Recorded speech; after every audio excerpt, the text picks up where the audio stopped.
What's going on there, YouTube? This is ODC, that's me, and I'm back with another action figure review. This is my review of the Wave 5, the Atom figure, which is also known or associated with the Metallo Wave, and I believe he came with the right arm of Metallo. I do not have that right arm of Metallo because I bought this guy loose because he goes for way too much on the eBay or secondary markets.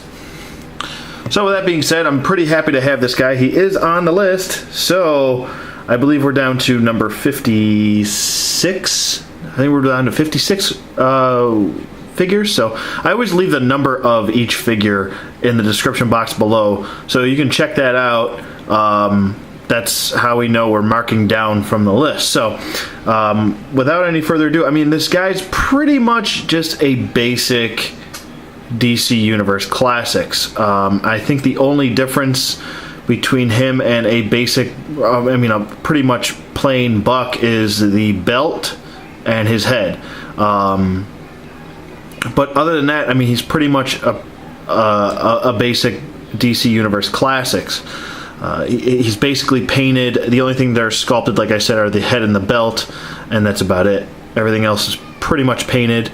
There's some problems here with the paint slop, which I'll get to in a second, but let's get to articulation first, and this is probably going to be a very quick review. So his head does move side to side.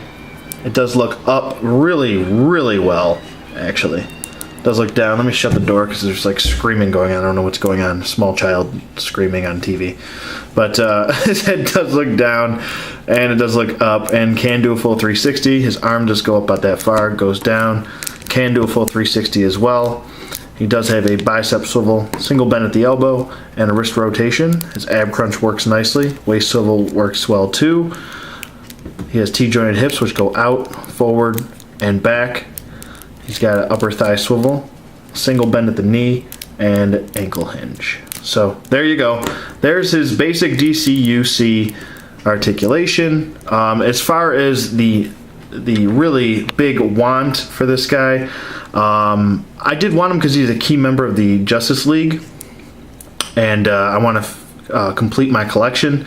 But other than that, I mean, really, basically, when you see this figure, you're just kind of like, meh. I mean, the Indigo, the less sought after figure, I think has the better sculpt, and I think much less appreciated than this figure. This figure is much more sought after than the much better, well sculpted Indigo Lantern Atom, which is a much better figure when you think about it. This guy's just kind of boring. Like I said, his belt and his head are really the only original thing that's on him. His boots are painted, and there's a lot of paint slop on the boot focus. Some sort of defect right here. But other than that, a little bit of a defect on the glove, I believe. And there's some paint slop here. You can see the blue coming through the red. So that's definitely not cool. A little defect right there. I don't know what that's about, but I did buy this guy loose, and it's from a reliable seller, which I always buy my loose figures from, and he usually hooks me up pretty well. We know each other pretty well, and he always hooks me up. So I got this guy for $18 shipped, and he normally goes for like $30 loose, which is absolutely absurd. I would never pay $30 for this figure. I think he's a $20 or less figure. Even his logo on his head is off-centered. If you can see that, it's a little bit to his left more than to the center. So it's a little off. I mean, the face still, I mean, you can definitely tell that's the Atom. And if you have the Indigo Lantern, you can compare the two. I actually don't have that. It's one I have to pick up. But I'm actually looking forward to picking that figure up because I think he's got the better sculpt. So with that being said, if I had to rate this figure, I'm probably going to not give him a very good rating. Even his joints right here, where his legs meet, are two different color reds. It might not be picking it up on camera, but it is in hand. This is a much darker red than this. And then this right here is a much lighter red than that. Like I said, it might not be picking up on camera, but some sort of weird defect. I'm not sure about that.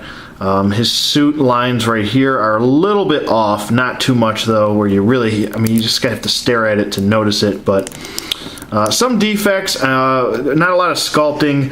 If I had to rate this figure, I'd probably give him a 6.5. I think he's a little bit better than the Star Sapphire figure, but not by too much.